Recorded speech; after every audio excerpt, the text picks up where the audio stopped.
Hello.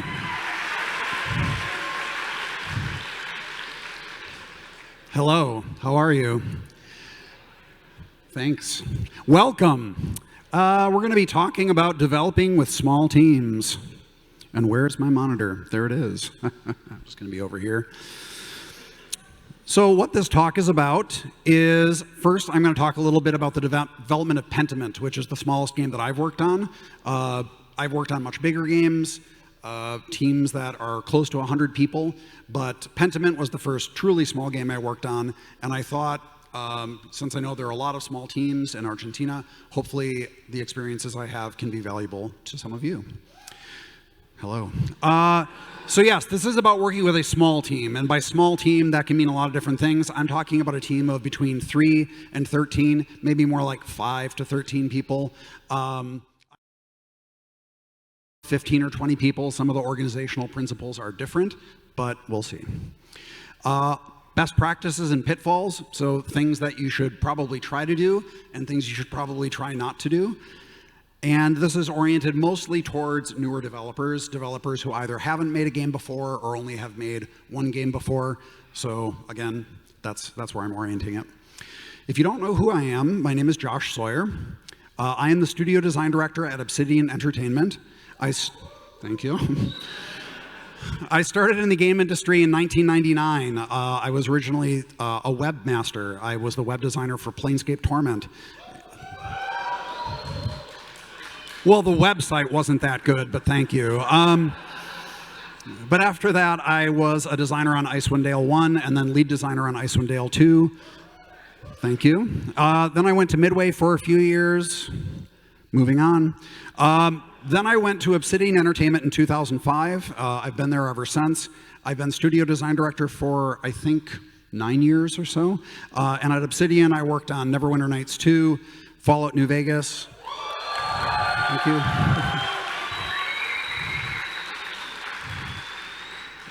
Pillars of Eternity 1 and 2. And, thank you. And Pentiment.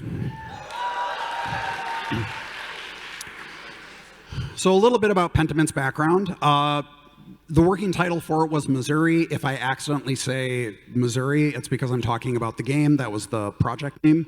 It entered pre-production in September of 2019. Those were happier days. We went into production in May of 2020. Those were not happy days. I did give a talk similar to this about working remotely because we worked remotely with a small team and almost all the production was done during lockdown. We shipped last year, November 15th, and we had 5 developers in pre-production. That was a producer, a writer, who was me, an artist, an animator, and a programmer. And at pre-production, we had 13, and those 13 were the majority, or I shouldn't say the majority, but the largest group were animators. There were 4 animators. And then, actually, I have a slide for this. So you can see what the team structure is like here. I was the director and the narrative lead. Then I had a few narrative designers beneath me. We had one designer who was doing a lot of the basic stuff within Unity. I should have said it is in Unity. Alec Fry was our producer, but he also, as I'll talk about, did a lot of other things. Hannah Kennedy was our art director. We had Sue Jinpek as one of our artists. Kathy Nichols had a team of animators underneath her that were all across the world. Brett Kloster and Nikola Todorovic did the programming, and then we contracted all of our audio with Kat Wensky at Team Audio. I didn't mention my narrative designers, Kate Dollarhide, Zoe Franznik, and Merton Radisep. I did color code them, so you can see that we were spread all across the the sort of hemisphere here. So a lot of us were in California or the Seattle area, and then spread all the way through Eastern Europe. So there were some challenges there, but we got through it.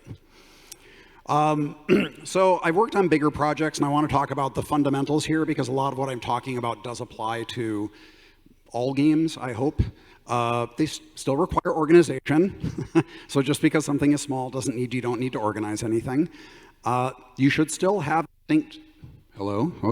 distinct phases of development that you follow. So you have a pre-production phase, which includes prototype and first playable and vertical slice. A production milestones. This is the majority of where your development time, hopefully, is spent. And then an alpha phase, a beta phase, and release. So let's go through every single one of those. I want to talk about pre-production because I do think that, much like a good breakfast, it's the most important part of the day. Pre-production is incredibly important because the things you do or don't do in pre-production will have a huge impact on the entire rest of your development cycle. So if you skip things or you aren't attentive to certain things in this phase, it can really be bad. It's where the vision is established. So when I say vision, what I mean is the basic idea of the experience you're trying to make in the game. I know that's very high level, but that's what a vision is. So we want the player to be immersed in this world. We want the player to do, third-person action combat. It's a really core foundational thing for your game. You figure that out through prototypes. These are not super, hopefully, time-consuming things. You're just getting the spirit of what you're trying to do down. And your vertical slice, which you proceed to after your prototype, is where you do all of your pipelines. So your pipelines, how all of your stuff gets into the game. These two phases are obviously important because if you don't figure out your vision, then you don't really know what you're making. And if you don't figure out your vertical slice, then you don't know how you're making the game. You're kind of just making it up as you go along, which can be fun sometimes, but not when you're making a game. Also, this should be where your scope is determined. So you have an idea of the size of game that you want to make when you start, but as you start actually making things, you'll get a sense for how quickly you can actually make content. And that should frame how you move into production so you don't wind up biting off more than you can chew. Shared vision. So I will say, even though I've been a director on a lot of projects, I think on a small project, it's less important to be a super strong direct leader because you have fewer people and you can collaborate more often. As long as you're all on the same page with what you're doing, there's a lot more chance for people to be, if not equal partners, there's a lot more contribution from each individual member. People have more autonomy, but that shared vision is still critical. If you disagree about what type of game you're making, you have to figure that out in this phase. Again, you do not want to be fighting about whether or not you're making a narrative adventure game or a third-person shooter when you are through half your milestones. You should define your vision together. This is not a thing where necessarily one person should go off in a corner and write it and then present it to everyone, unless everyone really loves that idea, but usually they don't. You should talk about it. Again, obviously one person can drive if it makes sense, but you all have to be on the same page. Now the thing is, the vision is not a thing that you carve in stone and then put in a box and don't come back to. At each phase of development, you should come back to it to make sure that you're still making the game that you thought you were. So for me, that's at the end of your prototypes, at the end of your vertical slice, and then even halfway through production. You could get halfway through the game and go, is this still the same game?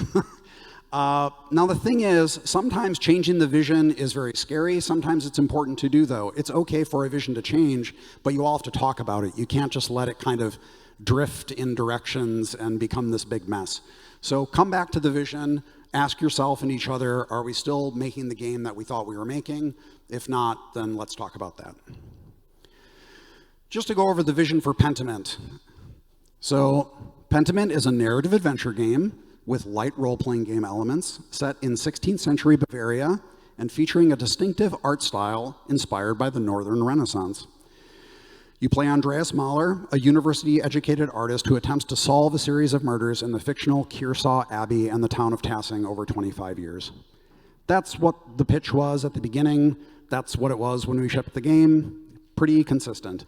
But there's a lot of things that aren't in the vision, and that's okay. By the way, this might even be a little long for a vision statement, but it gets the point across. It gets the idea of what the game is. So there's a lot of things that aren't in the vision, and that's okay. They don't all have to be jammed in there. What's the music going to be like? I mean, maybe that is part of the vision. It wasn't part of ours. All the weird fonts and writing effects. I mean, that's my thing, and I did push for it, but it wasn't explicitly this is the vision of the game about fonts. How long the game is going to be, you should have an idea of that, but that's not really it wasn't really the point. It was kind of saying, we have 25 years, we have 3 acts, we have these phases, and that drove the length of the game more than, oh yeah, we really want a 15 to 20 hour game. by the way, we said it was going to be 8 to 12, so it was double that. That's every Obsidian game. Every single Obsidian game we say it's going to be, it's a 20-hour game. Actually, it's 40. Didn't say how many characters were be in the game. I think at the time we started, I thought there might be up to 90, which was very scary. There were over 200 in the end. How many animation rigs we'll use? This became very funny later because our animation director thought that I wanted basically like 30 rigs in the game. No. I was like, put all these women on one rig, put all these men on this rig. I think we actually wound up using maybe 7 rigs for the whole game. So there was a disconnect there that we needed to sort out, but again, we were frugal. You don't want 30 rigs in a little game. Whether or not we're going to have voiceover, that wasn't part of the vision. I think from the budget, we just knew like it wasn't going to happen. How many languages the game was going to be localized to? We didn't know. Publishers often want to talk about that and know that because that's a part of cost, and you do need to figure localization pipelines out, but it's not part of the vision. So all of this is to say there's a lot of stuff that's in the game that was important in the game, but it's not necessarily part of that core vision. You do want to keep it really kind of tight if you can. I want to talk about prototype and vertical slice. So yeah, prototypes are for showing what you're making. That's the vision. We're trying to make this kind of experience. Vertical slice is for figuring out how you're doing it. So when you make a big messy pile of stuff and you play through it and you're like, I never want to build anything this way again, but you get it done quickly so that you can look at it and say, yeah, this feels good. It's not a foundation for building on, but in terms of gameplay and experience and look, this is what we want to do. Then you go to your vertical slice, and then you build the experience you want the way that you want to make it.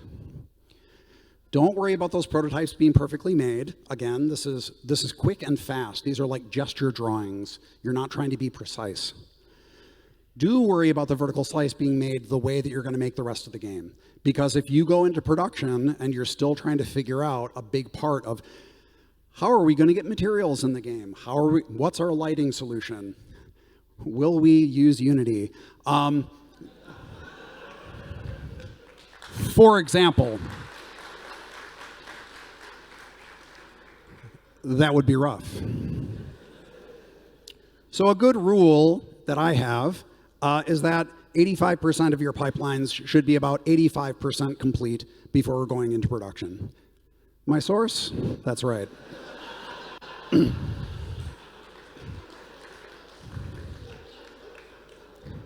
But here's the principle behind it. You can't, in pre-production, realistically get 100% of your pipelines to 100%. Like, it's just, there's too much stuff going on. And you're going to figure out things as you're doing things, you're going to refine stuff. But it is also very irresponsible to not mostly figure out most of those pipelines because you're all going to be working in it. So if you figure out some details later, that's okay. Like we had a lighting solution for a long time, and there were details about it that weren't quite figured out. And once we all got together, we figured them out, and it was okay. So we had 85% of the lighting solution figured out by the time we went into production. But if you're figuring out basics and redoing the entire pipeline later, that's awful. At best, you're taking people down. At worst, you're going to have to go back through all the stuff you already did, redo it, and bring it back in. And remember, when people are working on pipelines, they're not making content and they're not making features. So in production, that's what you want to be making. You don't want to be figuring out how to get stuff in the game. I want to talk a little bit about Pentiment's fonts and how this was approached. Thank you, the one font fan. So we prototyped this very early because, like I said, it wasn't really part of the vision, but it was very important to me. So we prototyped the system. If you don't know, Pentiment has 6 custom fonts, and all but one of them are handwritten, and we actually do it stroke by stroke in game. You see it in motion, and it works. But it was something that we prototyped very early. I just went into Photoshop and did some mock-ups. The end solution for it actually came after vertical slice because the programmer said, okay, this works, but this, like, yes, this works, but we probably shouldn't do it exactly this way. I think have a better solution, which is fine because I don't care. If there's a pipeline that is better and faster and smoother and it looks good, fantastic. So the end solution came later, but it was close to what we had by the end of prototype. So it was a smooth process, but it was labor intensive. So we did explore ideas for automating the system, but in the end, all 280 plus glyphs in 5 of those scripts, every single stroke was hand masked by somebody. So if you look at some of these really complex, like a big capital B, that's like 8 strokes. So someone went through and did this on every single letter, which is crazy. It wasn't me. Okay, the 3D scenes, though. I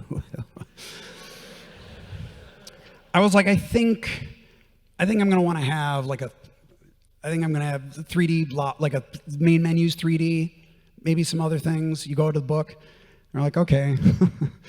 The only thing that we did for this was the margins, how you would zoom out of the scene and look at the book.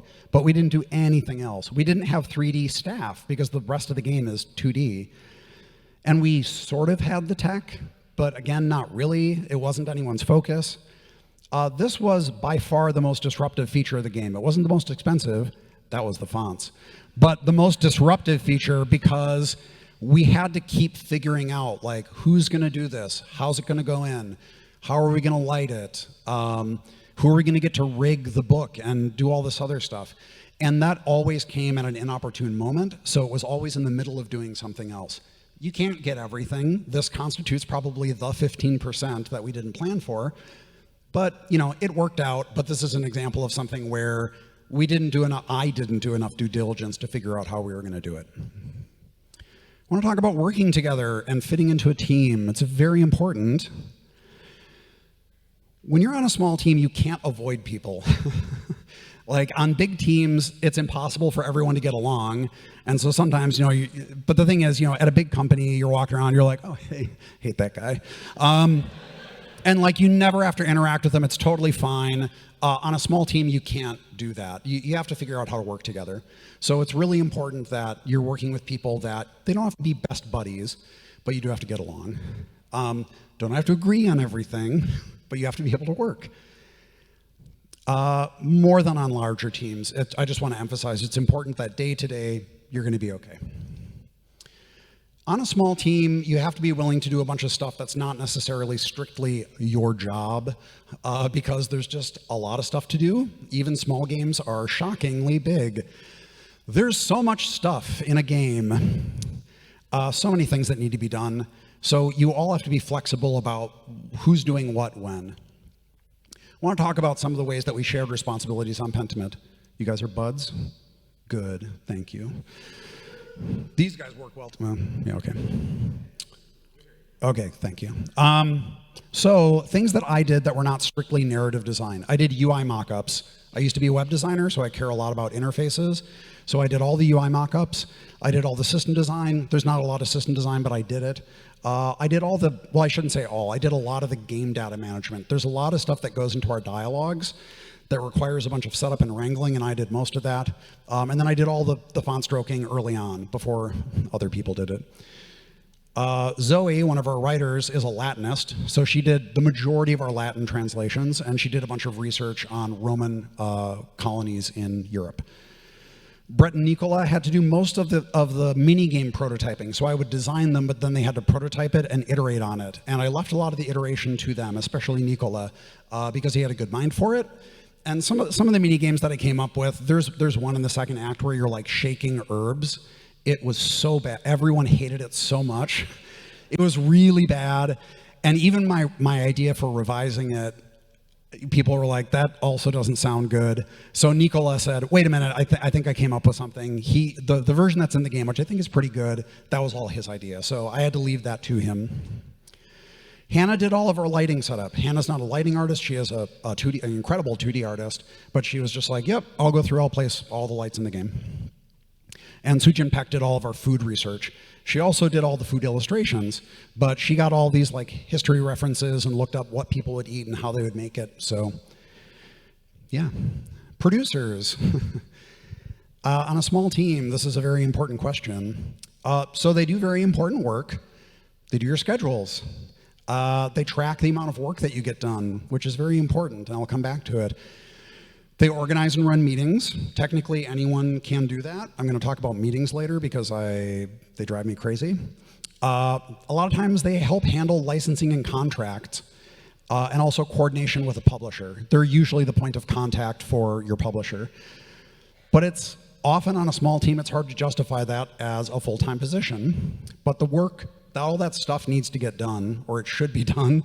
So you need somebody. So I'm going to talk a little bit about different ways that you can approach it. So you could have a producer, but they do other work. A lot of times that has to be supplemental work. You don't want a load-bearing producer, right? Like you don't want someone who's like, you're writing the most critical dialogues in the game, and also at the drop of a hat, you have to talk to the publisher or deal with a licensor or something like that. So in our case, Alec Fry, he did a ton of work that was super helpful to the game. You can also have a producer position, but it's part-time work. So you might be able to hire someone to do specifically those things on a limited basis. Obviously, those people, that's not a full-time job, so check with them often on scheduling to make sure that they don't have conflicts. Sometimes you'll have a producer will have a publisher, and they can sort of help with this stuff, but you do have to understand, and I'm not saying publishers are bad, but their priorities are not your priorities. The priorities of the development team are not the priorities of the publisher. So that's an option, but be warned about that. And then you can split them up among the team. So this is very common. You have a small team, you just split them up, make sure you talk about who is doing what. It doesn't have to be equal, but again, it does all have to get done. And I would say there still should only be one point of contact from the outside, because it's confusing otherwise. We had two producers, Alec Fry and Mary Mutter. Alec had already been a full-time producer at Obsidian, but he also is very experienced at doing design work. He does a ton of game jams. He loves that stuff. So he did a lot of our design work. He did a lot of map setup. He did cutscene setup. He stroked, I would say, probably 80% of the fonts that I talked about. It did take through the very end, like that last font, the super complicated font, the spoiler font, that wasn't done until almost by the time the game shipped. And he did a lot of our music setup. So these are all just odds and ends that he wound up doing. Mary was a design intern, so she came on for a short period of time, and then she helped us during production and moved off to another team because she did a good job. So I want to talk about going into production now. So you're done with your vertical slice. Your vision is here. You have a first playable, and then you have a vertical slice. You're like, we're good to go. Well, hold up. So you want to document everything before you go.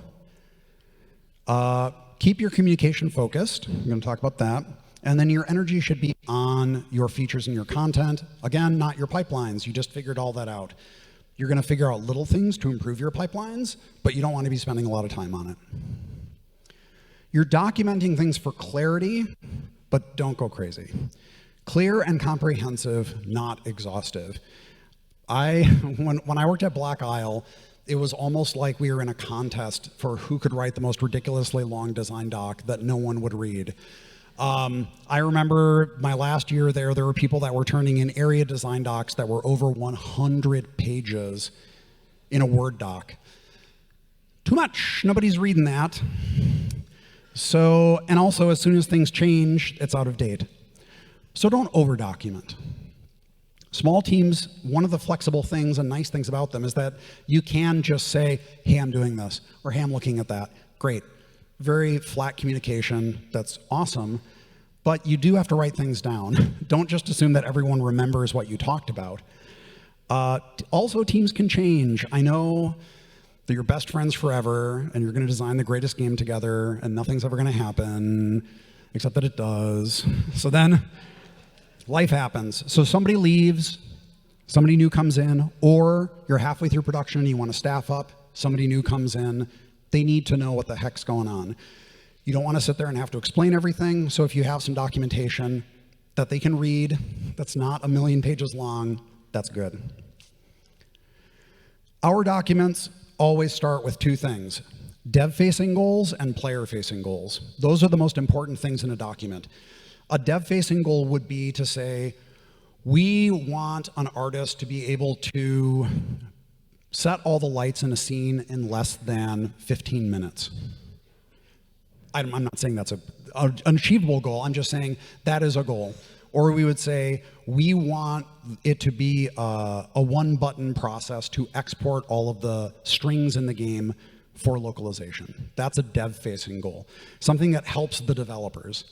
Player-facing goals are about experience. Like, we want the player to feel scared when they come into this environment, or we want the weather systems to portray, the real-world weather of this location, so it feels appropriate. That's a player-facing goal. Most of our feature documents were under 4 pages. They're very short. Thank you for the 2 claps. Learning the basics for anything was very easy. Updating them was also very easy because they're 4 pages long. I was going to say, I think there were like maybe 2 documents in the whole game that were over 2 pages or over 4 pages. One was the character page because there were a zillion characters, and the other was the story doc just because it was very comprehensive. Keep the structure of your organization very simple. When you're working on a small game with a small team, make it easy on yourself. So this is my rule. There's only 1 layer of folders. You don't have folders nested in other folders. I know that's a very crazy rule, but you can find things. That's crazy. If you find that you have a lot of stuff in a folder and it feels like you should have another folder, then put it at the root level. But on Pentiment, we did have only 1 layer of folders and then documents alphabetically within that folder.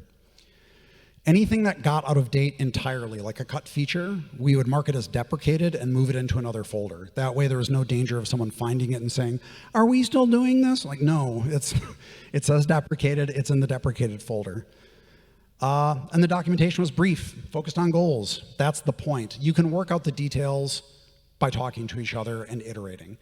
You're not shipping documents. I know you're not shipping ideas and you're not shipping documents. You're shipping a game, so put your effort into trying something and then iterating on it. Here's a thing, talking and working. This happens on big teams, but I think it's especially true on small teams. You're often very socially close. You might have started working on games with friends. Hopefully you get along very well. So meetings can be very informal.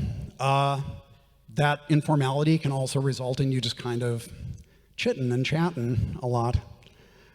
You should distinguish between when you're just chitting and chatting and when you're having a meeting. Our meetings were super light. I hate meetings. So we had 1 regular meeting a week.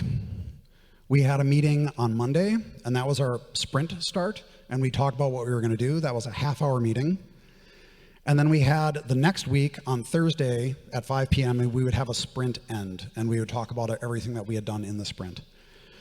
Otherwise, all of our talking was primarily through Slack. At the beginning of the day, we would say, hey, everybody, I'm working on this, this, this, and this. And if people said, what? They could thread it and say, like, hey, do you have the thing for that? Because I think we changed up, whatever. And in the evening, we would say, yeah, I got this done, I got that done, something came up, so I'm going to have to come back to that. And that was it. They were really short, everyone could read it, very good. We would occasionally have 3-person meetings. Those were usually like 30 minutes or less. We weren't super strict about that, but that went pretty well. Anytime we had another meeting that was bigger than that, we had an agenda. Now I'm going to talk about agendas. I've been told that my approach to meetings is not Argentine, so forgive me. I'm very strict about them. Be serious about your time and run meetings. And when I say run meetings, I don't mean everyone shows up and says, hey, what are we talking about? That's not running a meeting. That's just getting together and wasting time. So you should have a short agenda. If you are going to get a group of people to come into whatever space and spend 30 minutes, an hour, hopefully not more than an hour, you should take 5 minutes to write an agenda, and that will save you a bunch of time. So the agenda says, this is what we're trying to figure out. This is what we're going to talk about with a sort of 5, 10, 15 minute down. Hello? Yeah, just say, we're trying to figure out the lighting solution. We're going to talk about intro with the problems, 5 minutes. Hannah has an idea. She's going to talk about that for about 10 minutes. Brett has a problem with how the rendering pipeline works. He's going to talk about that for 15 minutes. And at the end, we're going to wrap it all up and figure out what the course is. That's it. And I mean that, I just described it. That's about how long I'm talking about. But that way, when someone gets the meeting in... Hello? Oh, sorry, this keeps cutting out. When someone gets the meeting invite, they don't go, I guess I'll show up to this. I had a meeting that someone called last week that was like combat priorities. That was the meeting. It wasn't even what about combat priorities. It was just combat priorities, and there were like 4 people invited, and there was no agenda. And so I said, decline. Put an agenda in this. And then he did, the producer did, and then when we came, we all knew what we were talking about, and it was a good meeting. Always say 5 minutes for a wrap-up. Do you have a plan? Hey, remember that thing we said we were coming in to do? Do we know what we're going to do? And did anything new come up? And when are we going to talk about that? Document the outcome of the meeting. Don't just say, we all know what's going on, because you probably don't. Again, you don't have to go crazy with this. Put it in an email or a document. Don't just say, hey, in Slack. Say like, hey, we talked about this and we decided that. You ever try finding something in Slack through like 15,000 messages? It's not fun, so don't do that. Team activities. Now it's fun time. We went from meetings to fun time. So having team activities is easier when you have a small group of people. You can do it in person or online. For Pentiment, obviously we were on lockdown for a long time. You can look at reference games and movies. You can take field trips. And they help build morale and a common reference. So if you're like, I want to watch, for us it was like Name of the Rose. Like I want to watch Name of the Rose. It's very inspirational because of the murder within the monastic environment, and it shows how the monks live and how strict things are and blah, blah, blah, blah. So it's fun. You get together, you watch something, you chit and chat. For us, we watched a lot of historical reference movies. And at a certain point in time, though, it just became less about the reference and more about spending time together. So, I think we watched Black Death, which is not a super historically strict movie, but it's fun. So we were like, it's medieval, it's England, whatever, let's watch this. We also took field trips, and that was a lot of fun. We took field trips to the Getty Museum in Los Angeles. They have a huge collection of illuminated manuscripts. So we got together, we carpooled up, we got to look at the manuscripts, had a really good time. All right, you're in production. Now it's time to talk about some things that are very important, which is cutting and staffing up. So when you're a small team, you don't have a lot of flexibility over how much you can change your output. So if I can only write this many words a day, we can only make one scene every 2 weeks, whatever that is, you're going to start to get a sense very quickly for how much work the team can actually get done in a given amount of time. I really want to emphasize this because there is a lot of wishful thinking in game development, which is, well, we'll just get faster at that. No, you won't. Literally never have I seen production go quicker later. It just does not happen. Again, unless your pipelines are completely busted, sure, then that will happen. But there's an idea that, oh, well, we've made 3 scenes, so then the next 3 scenes will go and it's all mythical, twice as fast. Just, yeah, sure, say whatever. That doesn't happen. That's never happened. So when you start to see things going wrong about a third of the way, halfway through production, so you've charted, this is where we're supposed to be, here's where we are. You got to check how long things are actually taking. And then you either have to cut your list of content or features, which is hard, but you'll live, or you staff up internally or externally. And obviously that's a financial burden, so you have to figure out how you're going to do that. But those are your options, because in the end, it's just going to be more time, which is going to be more money anyway. So either you cut that stuff or you hire someone to get it done on time. We had cuts. We had plenty of cuts. We reduced our rig number, as I said. We shared like something like 7 rigs instead of having like 20 or 30. Our Act 1 had 4 suspects. That was a lot of work. So in Act 2, we said, let's have 3. Let's just make it simpler. Also, at the end of Act 1, we had 4 separate execution sequences, and that was cool. I mean, as cool as an execution is. But it was a huge amount of work. So we're like, wrap it up. We're gonna have the endings kind of all be not necessarily exactly the same, but mostly the same. Also, when we got done with Act 2, we were behind schedule, so we said, okay, for Act 3, we're going to make it much more linear. Instead of having a bunch of optional stuff that you do, you're going to be doing a specific set of things. So it was more linear. It felt more appropriate for the act, but that was a specific choice for scheduling. Also, we lost Kate for a while. Kate Dollarhide went to work on another project, so we had to get Zoe and Merton to come on and help out. And then Emily Cheeseman is a very talented 2D artist. We have a lot of scenes that their only major changes between acts are that the season changes. So years pass, the season changes. So Emily Cheeseman, we would give her a bunch of scenes and say, make it winter, make it fall, make it summer. And she's fantastic, and she just knocked them out. So she was not hired full-time. She was just contracted, and Hannah Kennedy managed her. So when you need people, do you want to bring them in-house or do you want to outsource? Small budgets go with small teams. Everything needs to get done. You can contract people short-term to help with things. Here are some potential options for outsourcing. You can outsource audio and visual effects.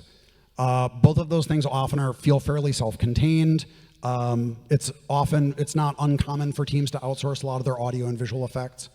Music can very often be outsourced.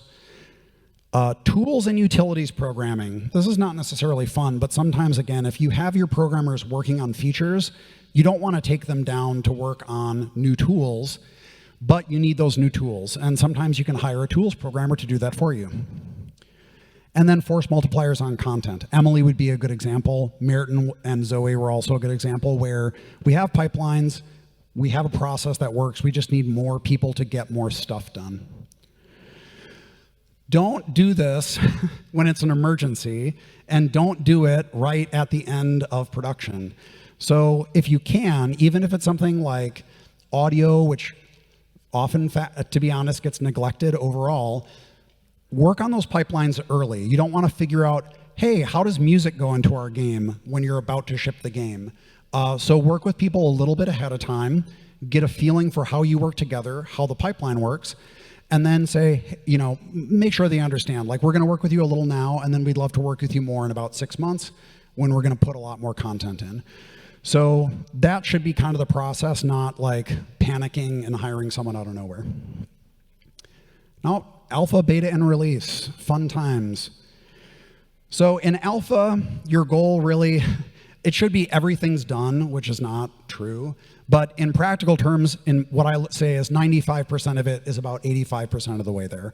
So there's going to be a couple little things where you're like, there's some issue, something's got to come later, that's okay. And everything is mostly done. It's not polished, but it's there. It's real. It's not a stick figure. It's not a stub. It's solid. Beta really should just be for improving and polishing the experience. You really shouldn't be adding brand new things here, but you sometimes do. And after release, you're not done because you did a bunch of work. So it's not like you just kick back and go, yeah, like watch the money roll in.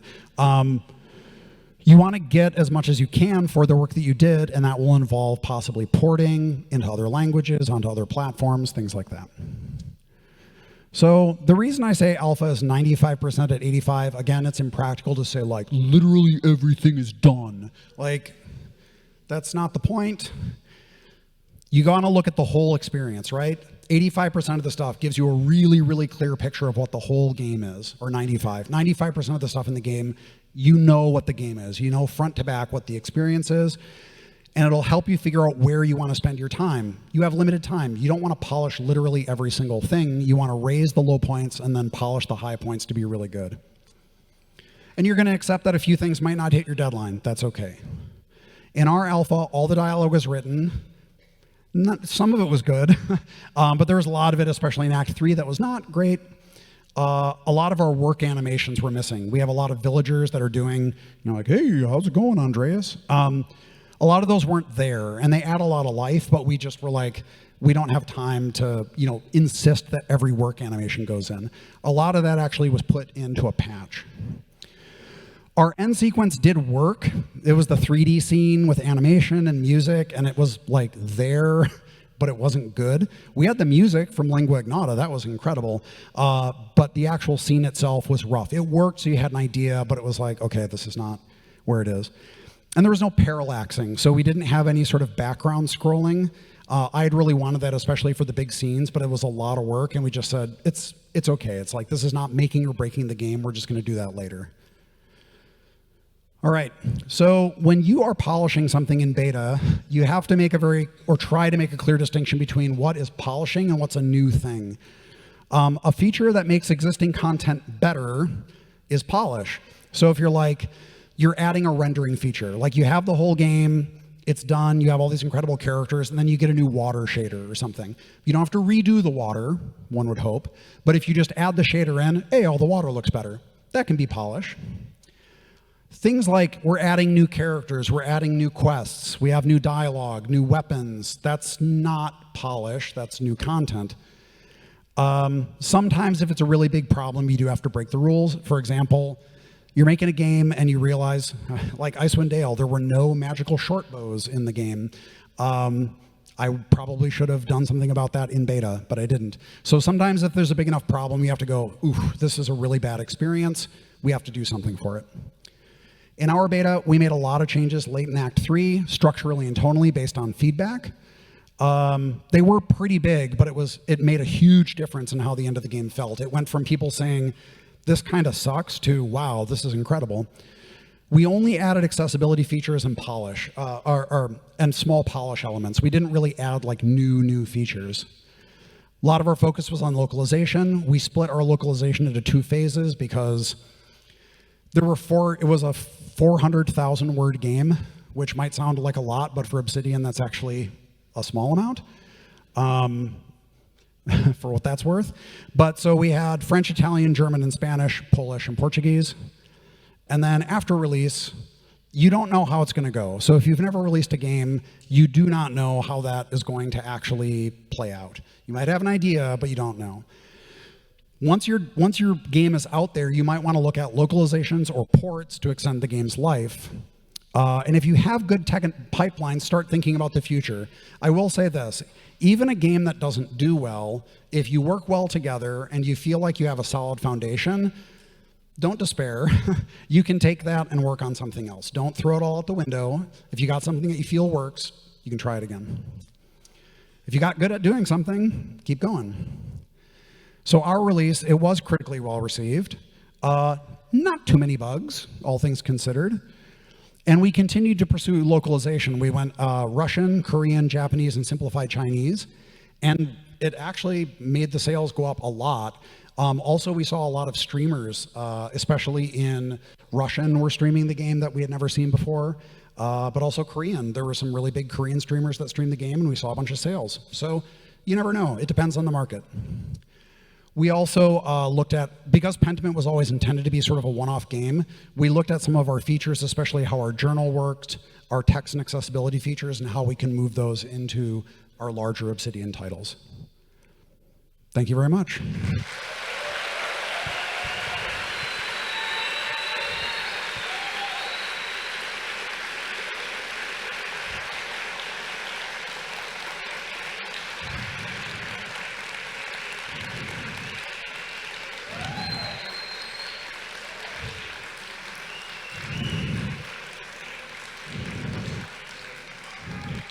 Thank you. I don't know if we're doing Q&A. Are we doing Q&A? Is that happening? The audience decides. Can we do Q&A? Yes. Anyone have any Qs? Any questions? Hello. So the question is, how are our level design pipelines? Narrative design pipelines, yeah. So the way that our narrative design pipelines worked was we would have a sense of the quests in an act and what characters would be involved in those dialogues. Those would be specified with a broad category of major, moderate, minor, or trivial, and those corresponded to a number of lines. So for example, if I recall correctly, a major dialogue was like 300 lines-ish. A minor dialogue was, I think, less than 50. Trivial was like less than 10. Almost no one was trivial. So we would categorize those, and that gave us a sense of how many lines are we writing in this act. And then the structure that it followed is we had a process of draft, first pass, and then revision. So the draft would be very, very basic. It's not actually attempting to get voice at all. It's just structural. Then it would go to the first pass to get a sense of the character and the voice, and then we would revise based on that. But I have a sense that that's not what you were asking. Okay.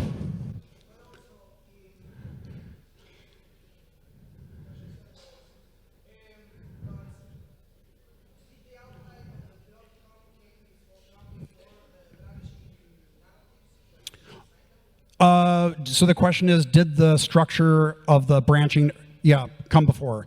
So the way that we plotted it out is we always knew that there was going to be variability in the end. So I knew that there was going to be variability in the end of Act 1, the end of Act 2, and then that the third would probably wrap things up a little more concretely. We had the sense of there's going to be 4 suspects in Act 1, but until the end of Act 1, we didn't start thinking about the specific suspects for Act 2. And that's when we made those revisions. We didn't necessarily cover other things, like there were little minor branches and variations where, for example, Ursula and the way that you talk to Ursula about the pagan beliefs that her grandfather tries to pass down to her, that stuff didn't actually come in until much later because she felt very important but wasn't really being utilized. She's a character you see go from, spoilers, a little girl to a mother with her own child. So it felt like she should have more prominence. So some of that stuff and the reactivity to it did come later, but it was supplemental. It wasn't load-bearing. Like if all of Ursula's stuff were not in the game, it would make the game worse, but it wouldn't make the game not work. You're welcome. Hi. Nice to meet you.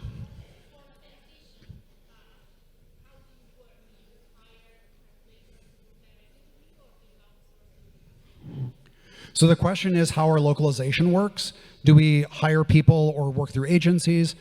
The way that our localization works does differ from project to project. Typically what happens is we will, if our publisher insists on a certain localization house, we will work with them. And then they often will subcontract to other agencies. So if you look at Pentiment, there are actually like 3 or 4 different studios, and it depends on what languages they cover and the rates that they have and the quality, to be honest. So it's rare that we have just like one house that we work with. It changes from project to project, but if we've worked with someone and we've liked that working relationship, then we try to go back and work with them again if we can. You're welcome. Actually, I'm just going to pick someone in the back there.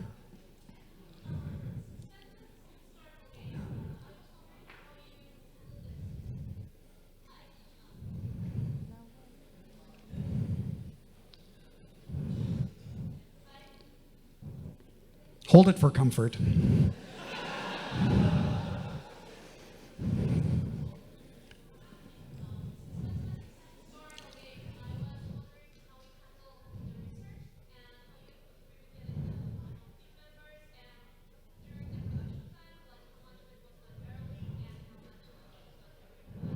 Okay, so the question is about how we handled historical production, how we kind of got the team on board with everything, and then how much was done earlier versus later.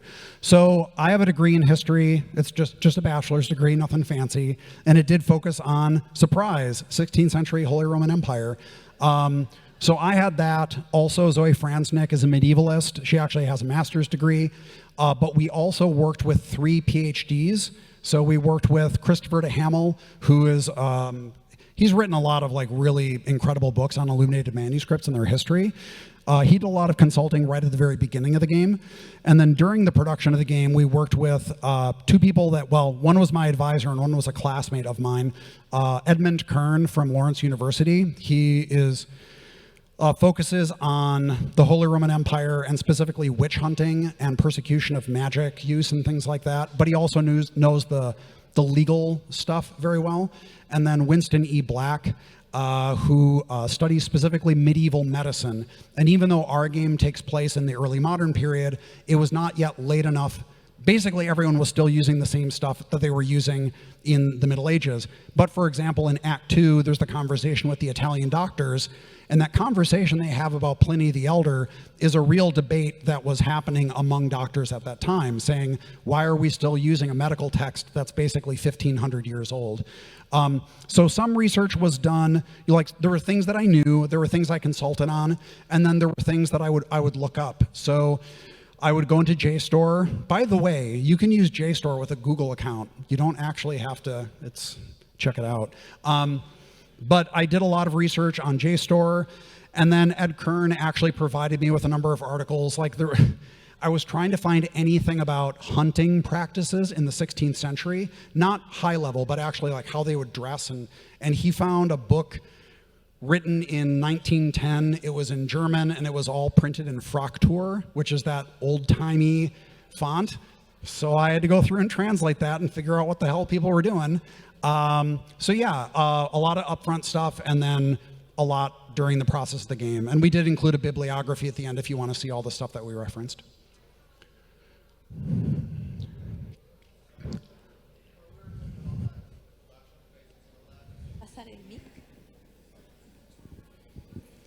Third time's a charm. Let's see here. Hello there. Oh, yeah. Yes. Here we go. Yeah. First of all, thank you for this great talk. Thank you. So when we were talking about what you were talking about, the production phases and all that, you were like very like heavy on this. We are not getting any better or faster doing stuff during production. I find that idea kind of clashing with if you iterate over your process and you have like meetings to check how the sprint went and all that, isn't that like, doesn't that lead to getting better at some stuff? I find it like those ideas kind of clashing with each other. So I was wondering if you could like elaborate a bit more. Sure. I think that you will get better in pre-production. I think that you'll get a lot faster in pre-production, and you might arguably get faster at your pipelines very early in production. But there's this idea that like you're just gonna like it's infinite scalability. Like you're gonna throw a dialogue on my desk, and the Ghost in the Shell fingers are gonna come out, and like that's not gonna happen. And I guess the thing is, here's the practical way to look at it. Let's say, until you see improvement, you don't know improvement is going to happen. Which is to say, if you see, hey, we used to write 500 words a day, and now we write 600 words a day, maybe you can say, now we write 600 words a day. You can't say, next month we're going to do 700 words a day. That's the thing, is don't assume you're going to get faster. And that's what I always say is, show me the data that shows that we have gotten faster, and then we can talk about changing the schedule, but you can't just kind of wish it into existence. Thank you. There are two guys. Yes, you.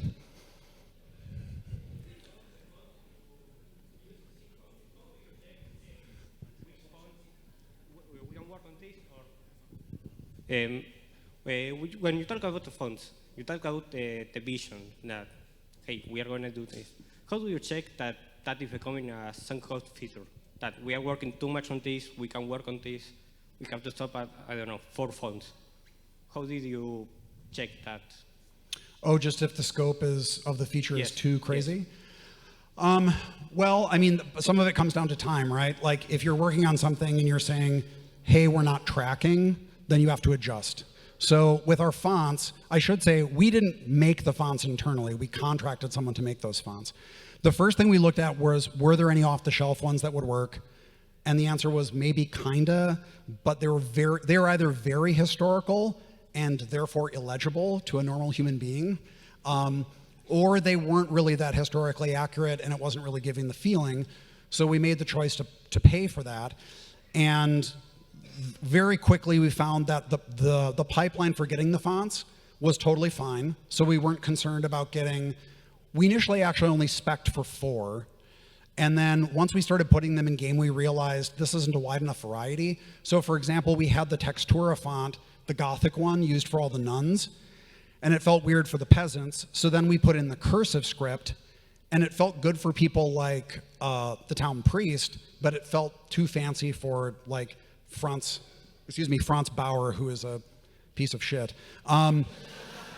So then we were like, well, we're tracking well, so let's have more of that. But we did have to keep track of how quickly we did the stroking, because that was a marathon.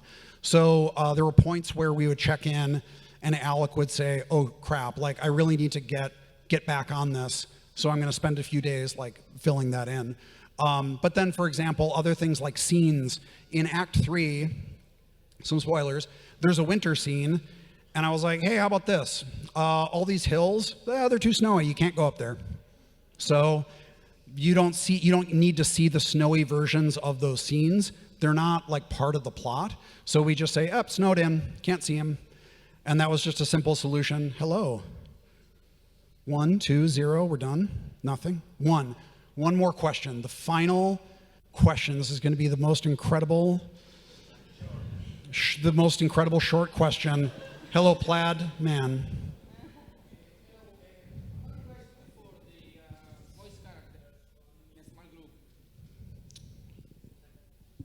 Hello. How you guys do on voice characters in a small group? Oh, how do we handle voiced characters with a small group? Well, we didn't. No. And I'm not trying to be funny. I'm just saying, like, so the budgets for voice acting can be very, very high. And because of the cast of characters, we had like, I don't remember how many were actually speaking roles, but let's say we had over 100 speaking characters. To actually cast and record all of that would have been phenomenally expensive, not to mention time consuming.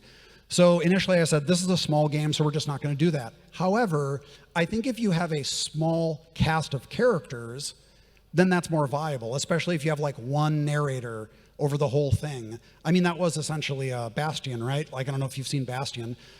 The narrator for Bastion was just a guy who sounded cool.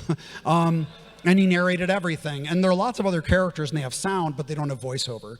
So I think that, audio and the challenges of voiceover in those pipelines they can be considerable. So I would say if you do have a small team, if you do want to voice something, you just got to keep the scope of characters small. And I would say it's more important to have a small cast of characters than a small amount of dialogue to voice. At least in the United States, you typically book in 4-hour increments. So, it's once you get the person in the booth, you can get a lot of lines out of them. All right, I think I'm done. Thank you, everybody.